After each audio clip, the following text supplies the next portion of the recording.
नमस्कार बच्चों, welcome to our channel education point. आज हम इस वीडियो में करेंगे कक्षा 8 गणित कार्यपत्रक नंबर 40। टॉपिक है आपका बीजीय व्यंजक की गुणा। पिछली वीडियो में हमने बीजीय व्यंजक की जमा और घटा सीखी थी। आज हम गुणा सीखेंगे। बेटा गुणा जो है इसकी बहुत ही आसान होती है। कोई भी राशि चाहे वह चर हो या अचर हो, हम उसे आसानी से आपस में गुणा कर लेते हैं। यहाँ कुछ उदाहरण आपको दिए, चलिए उन्हें देखते हैं।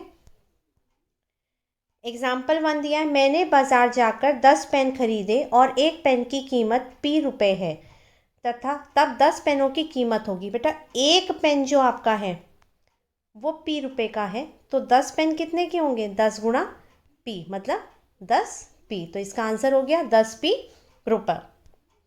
दूसरा, एक पंक्ति में बच्चों की संख्या m है, तो आपने n पंक्तियों में निकालनी है। तो n पंक्तियों में हो जाएगी बेटा m गुणा n, तो ये हो गया mn बच्चे। कुल mn बच्चे हो जाएंगे आपके n पंक्तियों में। तीसरा, यदि एक टैक्सी ने x किलोमीटर की दूरी तय की और उसका किराया ₹y प्रति किलोमीटर है, मतलब 1 किलोमीटर के लिए y रुपये किराया लगता है, तो x किलोमीटर के लिए कितना लगेगा? x गुणा y मतलब xy रुपये। फोर्थ, मेरी मम्मी की उम्र मेरे से 3 गुना अधिक है, तो मम्मी की उम्र होगी 3 गुना है बेटा, तो माना मेरी उम्र r वर्ष हो गई, तो मम्मी की उम्र हो जाएगी 3 r वर्ष। यहाँ लिखेंगे 3 गुना है, 3 गुना अधिक। 3 गुना अधिक का मतलब ये भी हो सकता है कि p में फिर 3 गुना ज़्यादा हो जाए। यहाँ क्या है, सिर्फ 3 गुना है, तो वो 3r हो गया। फिफ्थ आपका है, एक त्रिभुज का आधार b है और ऊंचाई h है, तो त्रिभुज का क्षेत्रफल होगा। त्रिभुज के क्षेत्रफल का फॉर्मूला होता है 1/2 गुणा आधार गुणा ऊंचाई। तो इस हिसाब से हो गया 1/2 गुणा b गुणा h, तो 1/2 b h त्रिभुज का क्षेत्रफल हो जाएगा। 6 है, किसी आयत की चौड़ाई उसी आयत की लंबाई से 4 सेंटीमीटर कम है, तो हमने माना जो लंबाई है वो हो गई आपकी l, तो चौड़ाई हो जाएगी 4 सेंटीमीटर कम, मतलब l घटा 4। तो आयत का क्षेत्रफल निकालना है। क्षेत्रफल हो जाएगा लंबाई गुणा चौड़ाई, तो आप करेंगे l गुणा l घटा 4। जब इसको गुणा करेंगे बेटा, तो l को l से किया, l की घात 2 घटा l गुणा 4 जो हो जाएगा घटा 4l।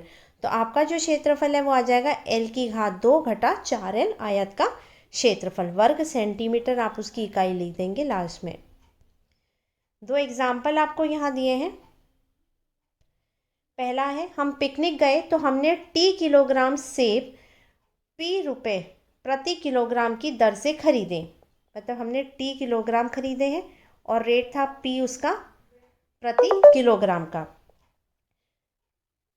अगर दुकानदार 6 रुपये प्रति किलोग्राम की दर से भाव कम कर देता है, मतलब भाव आपका कम हो गया, p की जगह p घटा 6, ये आपका भाव हो गया नया, तो हम उन्हीं रुपयों में t किलोग्राम से 2 किलोग्राम अधिक सेब खरीद सकते हैं। तो सेब आ जाएंगे हमारे t जमा 2। सबसे पहले हमने सेब कितने पैसे दिए? तो सबसे पहले आप कहते हैं t किलो p रुपये के हिसाब से, तो ये हो जाएगा p गुणा t pt।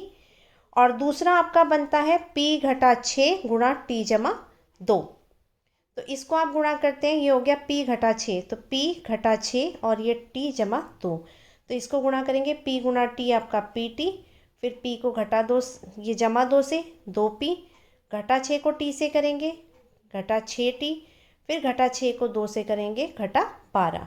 तो इसको हम लिखेंगे, ये हो गया आपका सबसे पहले pt, फिर जमा 2p, फिर लिखा घटा 6t और घटा 12। तो ये आ जाएगा आपका नया जो हमने खरीदा, उसमें कितने पैसे दिए, इतने रुपए होगा। और यहाँ पर कोई भी जो है आपकी लाइट टर्म नहीं है, समान पद नहीं है। देखिए ये pt है, p वाला दूसरा कोई नहीं और t वाला, तो आपका आंसर यहीं पर खत्म हो जाएगा। एग्जाम्पल नंबर 2 आपका है बेटा, एक घनाभ जिसकी चौड़ाई लंबाई से 3 सेंटीमीटर कम है, लंबाई से कम है, तो लंबाई माना हमने l, तो चौड़ाई इसकी है 3 कम, तो l घटा 3 सेंटीमीटर, और ऊंचाई लंबाई से 5 सेंटीमीटर कम है, तो ऊंचाई हो गई l घटा 5 सेंटीमीटर। तो घनाभ की क्या निकालना है हमने, आयतन। आयतन होता है आपका लंबाई गुणा चौड़ाई गुणा ऊंचाई। तो हम घनाभ का आयतन इन तीनों को गुणा करेंगे, एल गुणा एल घटा 3 गुणा एल घटा 5। तो सबसे पहले हम एल और एल घटा 3 को गुणा करते हैं। एल और एल घटा 3 को गुणा किया, एल गुणा एल, एल की घात 2 और ये घटा 3 एल। तो ये आपके पास आ गया और दूसरा बचा था एल घटा 5। अब हम इन दोनों को गुणा करेंगे। तो इसके लिए हमने लिख दिया एल की घात 2 और ये घटा 3 एल और ये एल घटा 5। एल की घात 2 को एल से किया, एल की घात 3 हो गया। एल की घात 2 को घटा 5 से गुणा किया, घटा 5 एल की घात 2 हो गया। घटा 3 एल को एल से, घटा 3 एल स्क्वेयर और घटा 3 एल को घटा 5 से। तो ये घटा 3 और घटा 5 घटा घटा जमा हो जाएगा बेटा, इसको जमा कर लीजिएगा, ये 15 एल हो गया। अब हम इसको लिखेंगे, सबसे पहले एल की घात 3 है, फिर घटा 5 एल की घात 2, घटा 3 एल की घात 2 और जमा 15 एल। अगर इसमें देखते हैं तो ये समान पद है, दोनों ही एल की घात 2 है, तो ये आपस में जमा घटा हो सकते हैं। एल की घात 3 घटा और घटा जमा, तो 5 और 3 घटा 8 एल की घात 2 जमा 15 एल। ये इसका आयतन आ जाएगा। तो ये इसका लिख देंगे हम, आयतन बराबर एल की घात 3 घटा 8 एल की घात 2 जमा 15 एल घन सेंटीमीटर। अब यहाँ कुछ क्वेश्चन आपको खुद से करने के लिए दे रखे हैं, चलो इन्हें करते हैं हम। सबसे पहला क्वेश्चन है 9y जमा 1 और x जमा 2 को करना है। तो इसको हमने करा 9y जमा 1 x की घात 2। तो सबसे पहले हम इसको गुणा कर लेंगे, तो 9 को y से 9y जमा 9 और ये x की घात 2। तो अब हम यहाँ पर क्या करेंगे, वही तालिका बना लेंगे। ये हो गया गुणा। तो यहाँ क्या लिखेंगे, 9y जमा 9, तो 9y और ये 9 और ये x 2। 9y को x से किया, 9xy, 9y को 2 से, 9 दूनी 18y और ये 9 गुणा x 9x और ये 9 दूनी 18 और इसको उतार देंगे। पहले इसको लिखेंगे 9xy, फिर जमा 9x जमा 18y और ये जमा 18। ये इसका आंसर आ गया। ठीक है बेटा, अगला क्वेश्चन आपका है क्या, x y जमा 2। तो ये तो बहुत ही सिंपल है, x को y से xy जमा x को फिर 2 से, तो ये 2x, ये खत्म हो गया। ठीक, क्वेश्चन नंबर 3 आपका है x जमा 2 x जमा 2, इसको करेंगे। तो इसके लिए वही आप क्या करेंगे, ये बना लिया आपने टेबल। ठीक, यहाँ आपका आ जाएगा गुणा और 1 लिखेंगे, ये वाला यहाँ लिख दिया x जमा 2 और ये x जमा 2, एक को हॉरिजॉन्टल एक को वर्टिकल। x को x से गुणा किया, x की घात 2, x को 2 से 2x और ये 2 गुणा x 2x और ये 2 दूनी 4। तो यहाँ पर अब इसको उतारेंगे तो कैसे, पहले ये फिर ये इस तरीके से उतार लेंगे हम, x की घात 2 जमा 2x जमा 2x जमा 4। अब देखिए इसमें क्या है, ये समान पद है तो ये जमा हो जाएगा। तो x की घात 2 जमा 2x 4x और जमा 4, ये इसका आंसर आ गया। क्वेश्चन नंबर 4 आपका है बेटा, t की घटा 4 और ये t जमा 4। तो इसको ये यहाँ गुणा t घटा 4 और ये t जमा 4।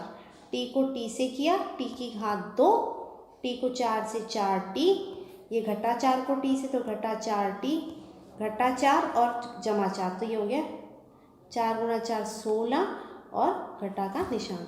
अब जब इसको उतारेंगे तो कैसे उतारेंगे, t की घात 2 फिर ये घटा 4t जमा 4t और घटा 16। अब ये समान पद है तो ये घटा जमा घटा कट गया, 4 से 4 0 आ गया, तो t की घात 2 घटा 16 आपका आंसर आ जाएगा।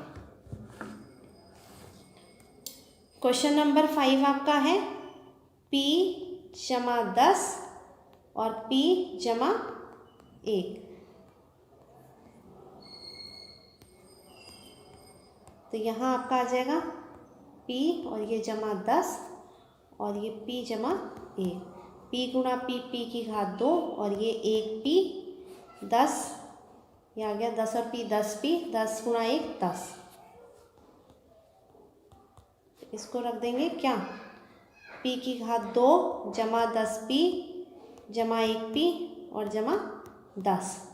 तो ये क्या हो जाएगा, ये फिर समान पद, तो 10 और 1 कितने हो जाएंगे, ये 11p जमा 10, ये इसका आंसर है। क्वेश्चन नंबर 6 आपका s-3 और s-3 को गुणा करना है अपने। तो यहाँ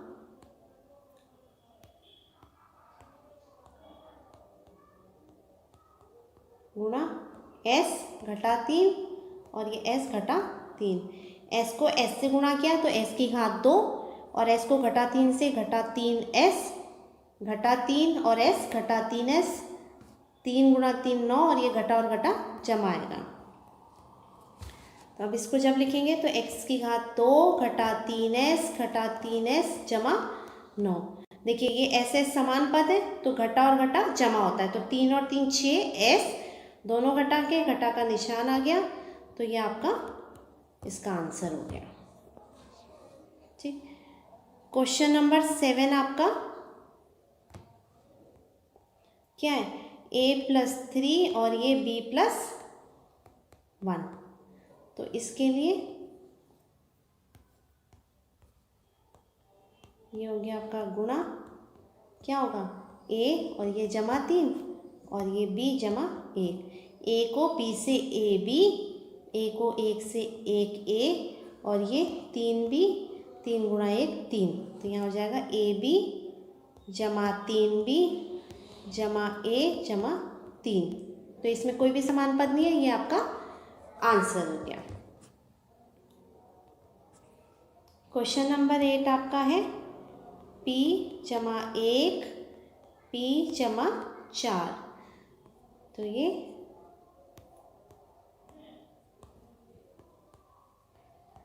आपका हो गया p जमा 1 और ये p जमा 4। तो इसको p से p की घात 2, p को 4 से 4p और ये 1 को p से 1p और 1 गुणा 4 4। तो इसको उतारेंगे कैसे, p की घात 2 जमा 1p जमा 4p और जमा 4। तो ये फिर समान पद है, तो 4 जमा 1 कितना हो जाएगा 5p, तो ये p की घात 2 जमा 5p जमा 4 इसका आंसर है। क्वेश्चन नंबर 9 आपका m जमा 2 ब्रैकेट में फिर n जमा 1। तो पहले इसको कर लेते हैं, m को m से किया, m की घात 2, m को 2 से 2m, तो एक ब्रैकेट में ये आ गया और दूसरा n+1 आ गया। अब इसमें हम क्या करेंगे, टेबल बना देंगे। तो यहाँ आपका आ जाएगा m की घात 2 और ये 2m और यहाँ n 1।